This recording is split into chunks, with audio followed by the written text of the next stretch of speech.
Oi gente, tudo bom? Sejam bem-vindos a mais um vídeo aqui no canal. Essa já é a quarta vez que eu tô tentando gravar esse vídeo. A primeira minha cabeça estava cortada, a segunda minha filha começou a chorar, a terceira o celular descarregou e eu fiquei falando sozinha. Enfim, se não rolar agora eu desisto. Ai meu Deus, um vídeo nunca foi tão difícil ser gravado na minha vida. Mas vamos lá.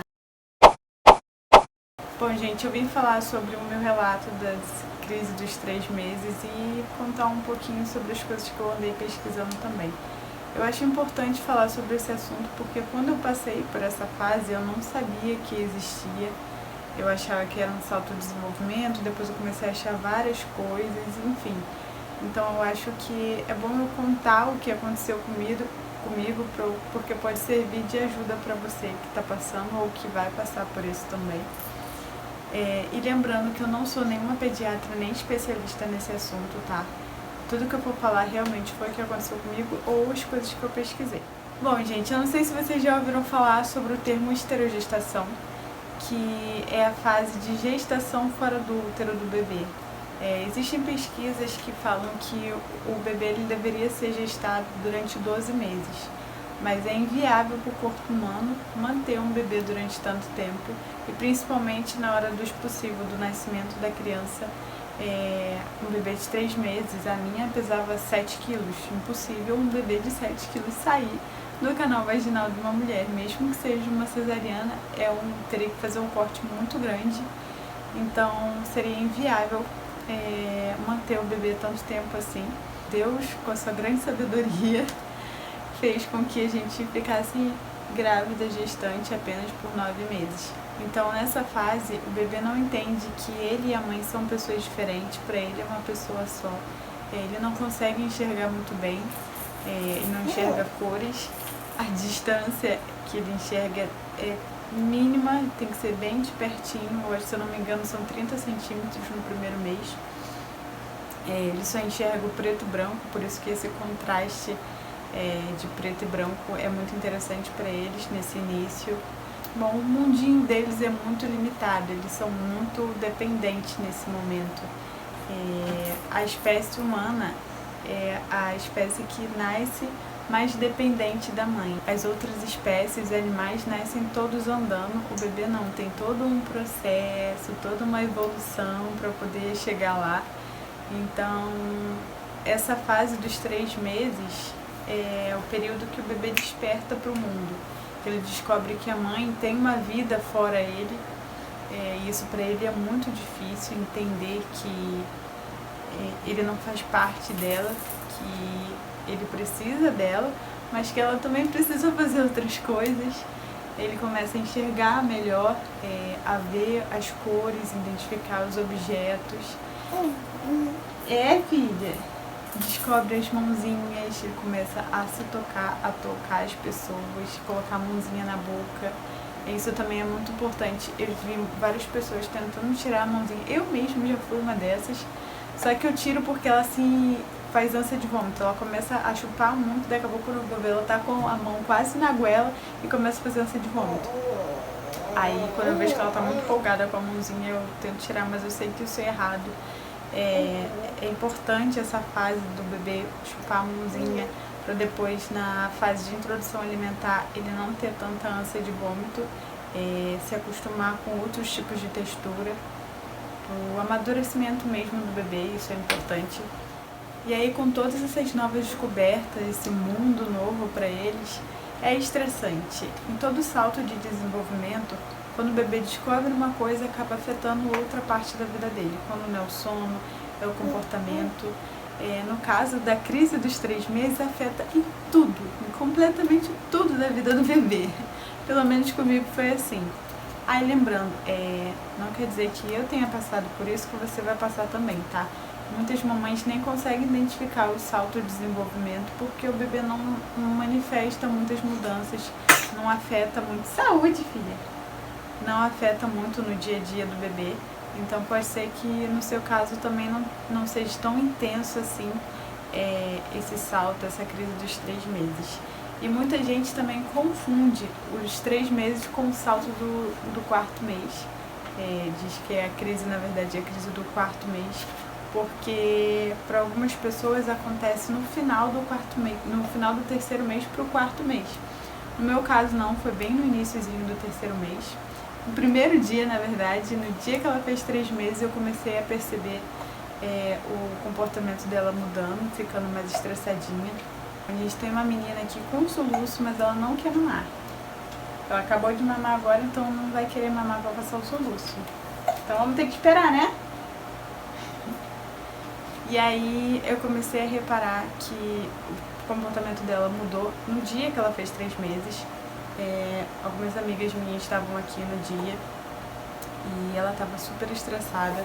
Qualquer pessoa que pegava ela no colo, ela ficava um tempinho e chorava. A partir de um certo momento, nem aceitar que as pessoas pegassem ela no colo aceitava, ela já abriu o berreiro.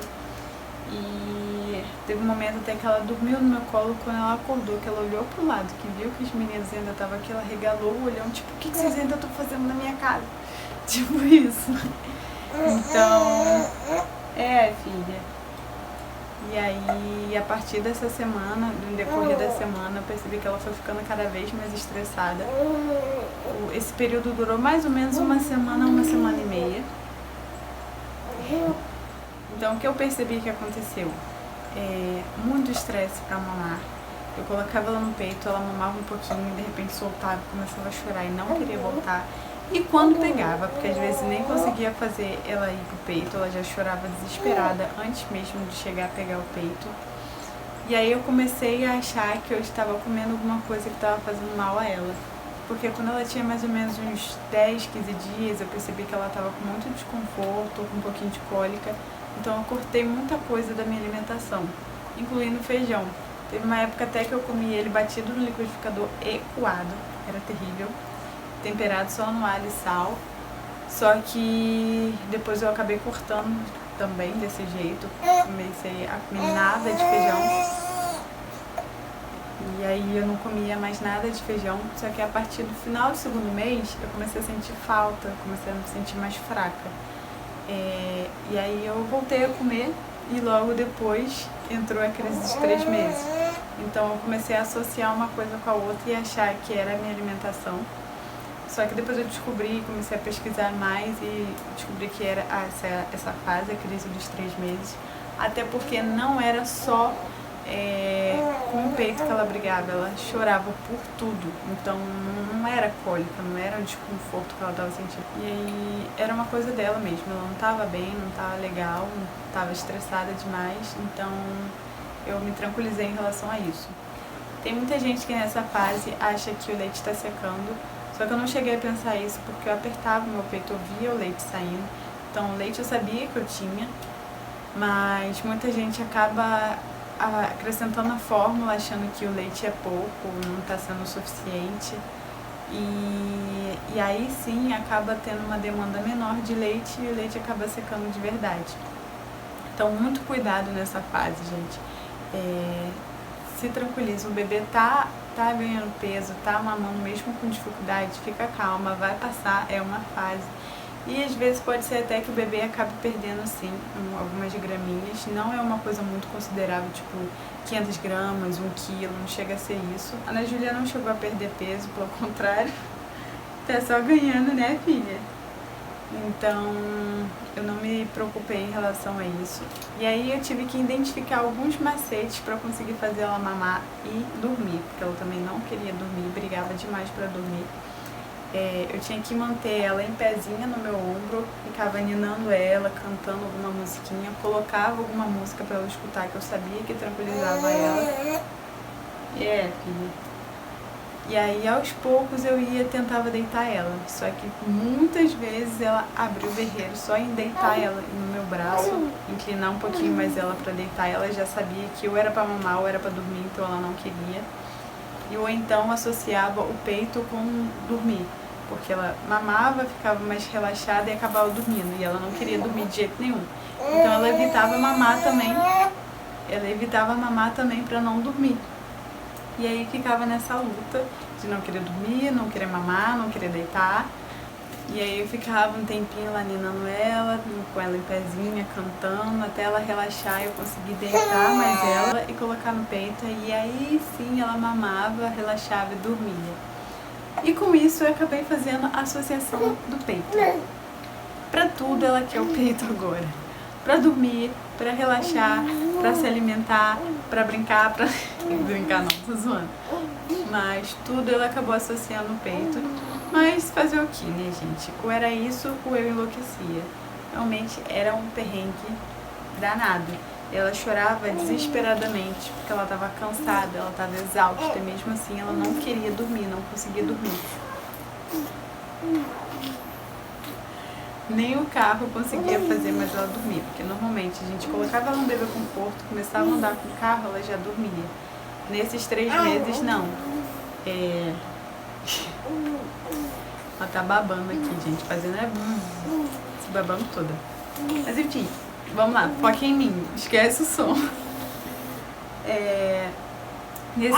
Quando chegou nos 3 meses, mesmo colocando ela no carro, ela ficava com os olhões olhando tudo, observando tudo, e não era mais na janela dela. Normalmente ela ficava olhando para a janela dela, observar um pouquinho a vista e começava a cair no sono e dormia.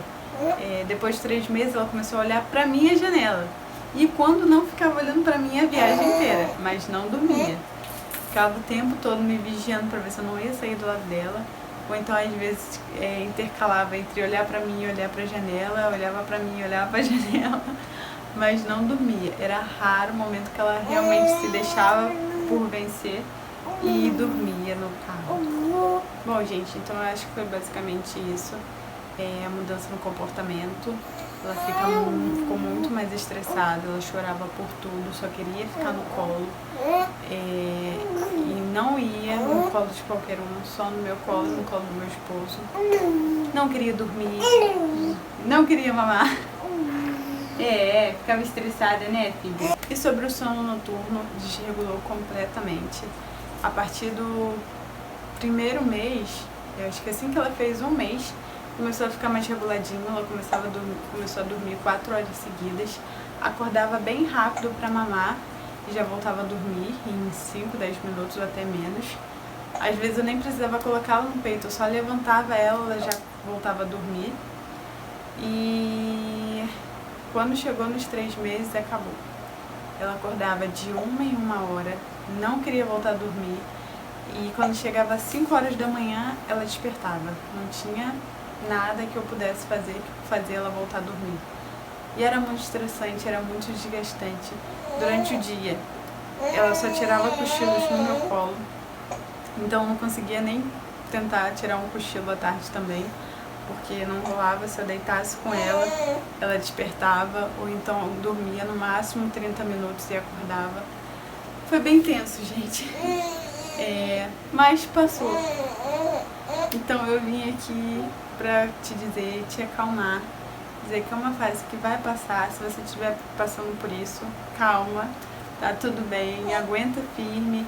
Mais ou menos 1 semana, 1 semana e meia, não passa de 2 semanas, acho que nem chega a 2 semanas. A maioria dos relatos que eu vi era até 1 semana, o meu se estendeu um pouquinho mais.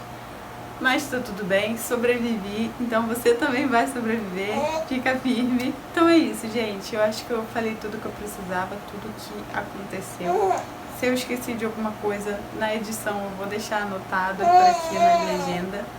Oi, filha, se vocês tiverem alguma dúvida ou queira falar o seu relato também, conta aqui embaixo o que aconteceu, se foi do mesmo jeito, se foi pior ou melhor, até para outras mamães se basearem nisso também e se acalmarem. Então é isso, gente. Um beijo e até a próxima.